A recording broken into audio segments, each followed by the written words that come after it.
واذا كنت زي ما بتخليها بالمونتاج. الخير اللي هن فيه حاليا خلط نصه من لحم كتافي وتعب. محمد جواني فتح النار على الكل. بعد اذنك لا تذكر اسم بطيخ يا اخي، خلاص بقى يا سيمون. بيسان اسماعيل، انس الشايب، معمود، كل الاسماء هاي رح تلاقوها بهالفيديو.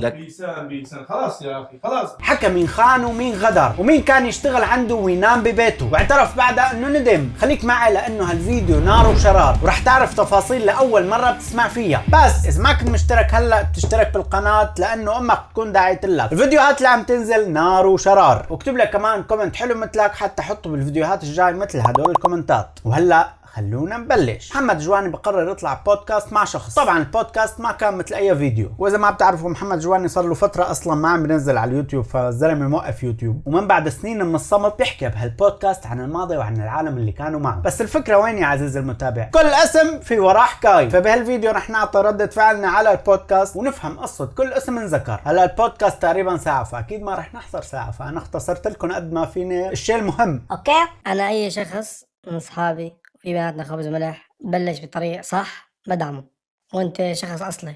اهلا وسهلا فيك. ركزوا بهالخمس ثواني كتير منيح لانه بالاخير بتعرفوا شو القصه. خلونا نكفي. انا خطبت شهرين وتركت، نشرت اني انا وهي البنت متفقين وتركت، بس انت نشرت انا وهي البنت، اصلا ما حدا بيعرف مين البنت.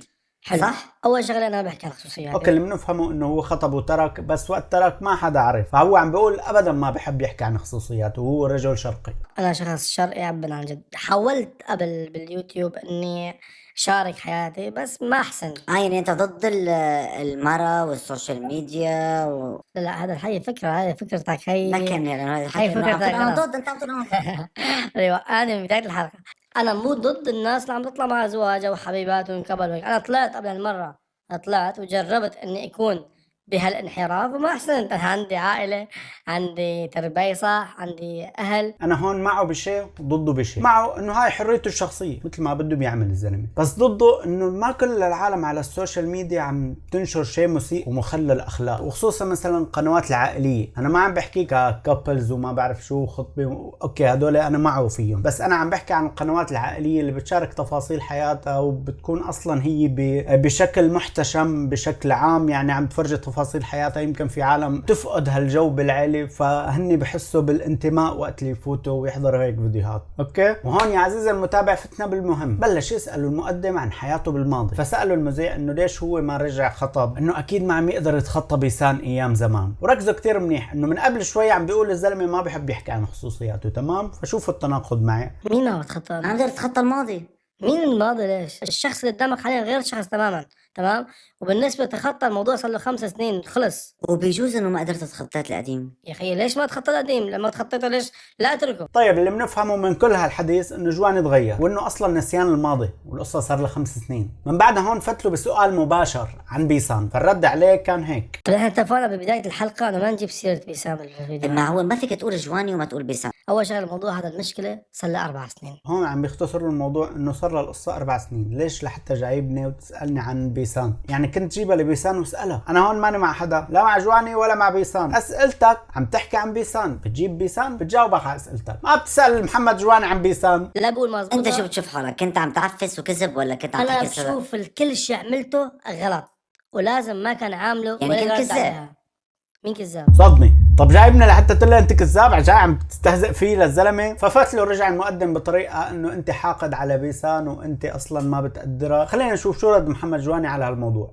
اما رجعت من النسبه تقول لي انه عندك حقد مع بيسان، حبيبي بيسان مو ناجحه، انت ما بتزيد اسمها 10 مرات بالحلقه. صح، مليون بالمية. حبيبي وبدي اجيب اكثر. بدي اجيب جواني مو ناجح، ما بتقعد قدامك انت تعمل معه حلقه. واذا بنلاحظ اصلا جواني كل ما تنجاب سيره بيسان بتغير صوته، بعبئ. انا بالفتره اللي كنت انا وهي البنت حققنا نجاح لا هي ولا حدا ولا يوتيوبر تاني يطلع مع بنت حققنا نجاح. لانه كان في حدا حققته فيها ما كان يستاهل. العالم اصلا يعني ما بتعرف شيء يوتيوب او ما كان في. في. ما الناس ما بتعرف يوتيوب. صح. وبسوريا ما في يوتيوب يجيبنا مليون مشترك بشهر. صح. في منتصف الجبهه. خلونا كيف الحلقه صارت حماسيه. اول مره احنا نحكي شيء بصراحه على الكاميرا، ما انت حابب تحكيها يعني. انا ما حابب احكي، حابب اعيش دور الفانز. اوكي انا رح اجاوب شيء وبتمنى ينسمع. بس حبيت كتير كيف بلش البودكاست انه انا ما بحكي عن خصوصياتي ابدا. ما في 10 دقائق 15 دقيقه بلش شو هاد؟ هون بعدها نقل على أم لبيسان وسبب المشاكل اللي صارت بين جواني وأم بيسان بهداك الوقت. وهلا بتفهم يا عزيزي المتابع ليش هاللقاء عمل ضجة. انا ما بحارب امها، ما في ام ترضى لبنتها الضرر. صح الناس بتقول مليون بالمية. انت بتحارب امها، انت بتكرمها. لا، بس التسرع اللي عند امها وقلة المعلومات بهذا المجال عم يطب بنتها. اليوم انت ما عم تعرفي تتصرفي. ما بعرف شو قصده بالتسرع، انه عم تتسرع امها يعني عم تتصرف تصرفات غلط، او ممكن عم تنشر معلومات قبل ما تدقق بالتفاصيل انه ممكن اذا نزلنا هالستوري ممكن تضر بيسان او ما تضرها. فهو عم يحكي من هالباب انه امها لبيسان هي اكيد ما بتجيب لها الضرر ولا بتحب لها انه تنضر، بس هي يمكن عندها تصرفات يمكن ما بتدرك لبعدين شو ممكن تاثر على بنتها. وهون في ناس كثير منكم راح توقف الفيديو، بس لا، لانه النهايه يا عزيزي المتابع رح تصدمك. جواب أول عن سؤال واقعي، شو شعورك وكل رفقاتك تركوك وصاروا مع بيسان؟ مين رفقاتي؟ بعدلك يوم؟ انا ما عندي رفقات. ما ضل اسم ما انفرد على الطاوله، وهون بتبلش الخبيصه يا عزيزي المتابع. فوت لنشوف يا ابو الجوج. بعدلك يوم؟ انا ما عندي رفقات. أنس الشايب بنور فيك، محمود بنور فيك، فؤاد جناد بنور فيك. بس بقى لا عاد تكمل اسماء. هدول رفقاتك ولا مو رفقاتك؟ اخي لا عاد، ليش عم تجيب اسماء؟ أنت عم تقول لي مين رفقاتي؟ يا عمي مين قال لك انت رفقاتي؟ بيوم وليله بقرر محمد جواني يتخلى عن كل رفقاته، وهذا الشيء اكبر غلط. اوكي ما عندك رفقه وخانوك تركوك عملوا المصايب فيك، بس انت بالنهايه مثل ما قلت في ماضي، الماضي بسجل والفيديوهات بتسجل. اول تذكرته لحظه لحظه لحظه لحظه لحظه، شو قصدك بهالكلمه؟ اول شو ومن هون بنقول مرحبا مع اول طوط بالحلقه. توضيح، هون عم يحكي عن انس الشايب بشكل عام. اوكي انا بتركيا كان عندي مطعم، وهو كان يشتغل عندك بالمطعم؟ ما كان يشتغل بالمطعم، كان لكن- يشتغل عندي بخصوص تصوير. فيك تكتب على اليوتيوب اسمه جنب اسمي وتحط تركيا وتشوفوا قديش مصور فيديوهات معي بمطعم. كان ياخذ مصروفه مني باسطنبول، موجود على اليوتيوب، ما في داعي احكي. وهتقول لي انت حكي هيك. لا، موجود هو على اليوتيوب فيديوهات، هو بيرك بمطعم عم ياكل، مطعم جواني، كان قاعد ويرقص على الطاوله وجوان الكينج وجوان المعلم، وبعد ما طلب اسبوعين غدر فيني. معلومه اول مره بعرفها ويمكن انتم بتعرفوها، انه هو كان ياخذ مصروفه من جواني، انس الشايب على حسب قوله يعني. فباختصار عم بيقول انه انس الشايب اصلا كان يشتغل معه وينام ببيته، كان اصلا مستغل شهرته لجواني لحتى هو ينشهر، وبس انشهر صحت له لجواني. هيك عم بيقول. هلا اللي فهمته من جواني انه الكل غدر فيه، بس ليش الكل غدر فيه؟ يعني كل ما بصاحب رفيق بيغدر فيه، شو السبب؟ اذا انتم بتعرفوا السبب اكتبوا لي بالكومنتات. بعد اذنك لا تذكر اسم بطيخ يا اخي، خلاص بقى يا سيمو لا تذكر اسماء يا اخي. طب يا أخي إنه عمل لك يا اخي في فان صار الزلمه عنده، صار عنده متابعين وصار عنده ناس. هلا من البين بالفيديو انه في مشكله كتير قويه بينه وبين انس الشايب، انا ما بعرف شو هي اساس المشكله اصلا، بس اللي واضح انه المشكل واصل للركب. ثاني شخص انا ما بعتبر فيه، بعتبره اخ صغير لانه عاش معي سنتين بتركيا وبعزه، وهو اخي صغير ما فيني أنا محترم اوجه له، للكل. ما أنت فيني اللي عم اوجه، تحكي عنه. لا ما فيني اوجه له ولا كلمه سيئه. ليش عم تخلينا نفهم انه انت اللي كنت حاوي المجتمع كله؟ انا حيويا لحد اللحظه هاي. التكبر اللي عند جواني لازم يخففوا شوي او يخففوا كتير، لانه كتير عنده تكبر الزلمه. اوكي انت ساعدتهم بلحظه من اللحظات، بس هن كفوا بعدين. من الاول لو ما بدك تساعدهم وتهتهم ما تساعدهم من الاساس. من بعدها بيسال المقدم عن اغنيه خطيه وعن اغنيه علاش وهيك، فذكر له جواني حادثه بينه وبين فؤاد جنيد صارت بس شافوا بالمانيا. خلينا نشوف شو هي. اجى على المانيا وشفنا بعضنا، قلت له شو هالابداع، انه واو، عن جد. طلعت فجاه بوم خطيه. فانا فؤاد بشوفه وبقول له يعني لا تزعل حدا بالسوشيال ميديا كرمال حدا، خليك مستمر. انت نجحت مع الشامي وعبودي دخيل قلبه. انا بس هو نجح كمان مع بيسان. لا ما نجح. نعم. لا فؤاد جناد ما نجح مع بيسان. فؤاد اذا بيغني ما راح بينجح حبيبي. بده ينجح.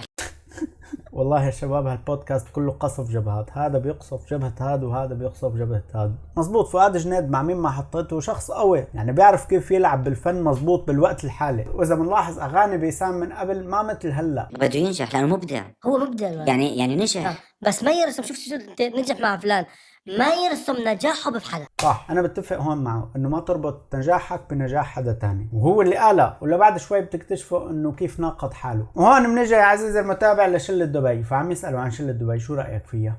شلة دبي كلياتهم بشكل عام انا ما كثير انا وياهم اصدقاء كثير يعني، بس هن يعني كل واحد له جوه. كنا نحن ننبسط لما نشوف هن شباب يصوروا مع بعضهم، كان محتواهم حلو.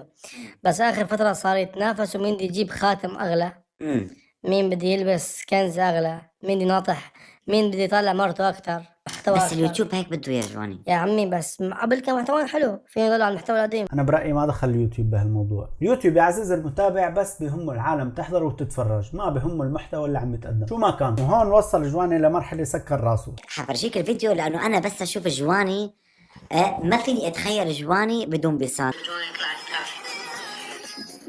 حط على كتاف حدا، يعني شلون بدي اقول، نحن فريق طفل. وعم نعمل فيديوهات حلوه. سمع فجر راس محمد هون وبلش حكي، بلش يكب حكي. طبعا. لا اسمع كمل للاخر. كمل للاخر. اسمعني هلو عم احكي معك. لك بيسان خلاص يا اخي، خلاص يا سيمو يا حبيبي، خلاص يا سيمو. جايب له فيديو للزلمه من 4 سنين، وانت بتعرف السوشيال ميديا ايش بتحكي، اذا قعدوا وحضروا اكيد بده يعمل هيك. سياق الحلقه كان هيك يا جواني. وبقول له هذا سياق الحلقه، لا بيعصب عليه المقدم. حقك طبيعي، مشكله منه ما منك. المهم شكلهم روقوا بعدين وقعدوا وحكى هالحكي. طالما ما حدا طلع على ظهر حدا، ليش جواني دايما بيقول انه انا طلعت فلان وانا طلعت علتين؟ طيب كان فيك تحكي هالحكي بكل سهوله يعني، وبعدين بيسان اللي عم تحكي ما هو. فوضح بس انت هي اللي حتى- عم تقول. انت حتى انا سالت السؤال، قلت له في سؤال متابع، هل جواني طلع على ظهرك ولا انت طلعت على ظهرك؟ قالت هي انا ما حطلع على ظهر حدا. صح. تمام. حكي بيسان بهداك الوقت كان كتير واقع، اثنين بيكملوا بعض وكل شريكين واحد بيستفيد من الثاني. الحكي اللي راح يحكيه هلا راح يقلب كل شيء حكاه قبل. انا الخير اللي هن فيه حاليا خلط نصه خربة. من لحم حفي كتافي. وتعبي. خربة. تمام. انا اللي كنت منتج وانا اللي كنت انظم الفيديوهات عندي وعندها. الغلط منك انت حبيبي ما في غلط مني، ما في غلط مني. كل شيء حكى منيح قالوا باول بودكاست، وضمن البودكاست بهاي اللقطه شالوا هيك وكبوا. انا الصراحه بقول لك، هذا الانسان قدامه، واذا كنت زي ما بتخليها بالمونتاج، خليها هذا بالمونتاج عشان الإنسان- تفهم المونتاج. هذا الانسان كان واعد شيء وساوى شيء، واي حلقه بدك تنزلها مثل ما هي نازله، بس هي اللقطه تنحذف رح خالفك عليها قانونيا. لا ما بحس، فانا بحكي كل شيء، ما بخبي شيء عن متابعيني. ولهيك كنت عم اقول لكم باول فيديو ركزوا على اول 5 ثواني، لانه اخر 10 ثواني من هالفيديو انتسف كل شيء، وعلى اساس ان تصالحوا مشان يعملوا هالبودكاست، شكلهم رجعت خانقوا بعد هالبودكاست. هلا بحس ان النهاية ملعوب بينه وبين المقدم، بس ردة فعل المقدم كانت حقيقية هيك برأيي، ويمكن جواني عم بيتصنع لحتى يعمل إثارة جدل، هو ما بنعرف. يعني بصراحة يمكن ضروا لجواني هالبودكاست أكتر ما فادوا. أوكي طلع ترند يمكن، بس في حكي حكاه ما كان لازم يحكي. وضروري كتير أعرف رأيكم بالكومنتات عن حكي جواني، وبشوفك بالفيديو الجاي. سلام.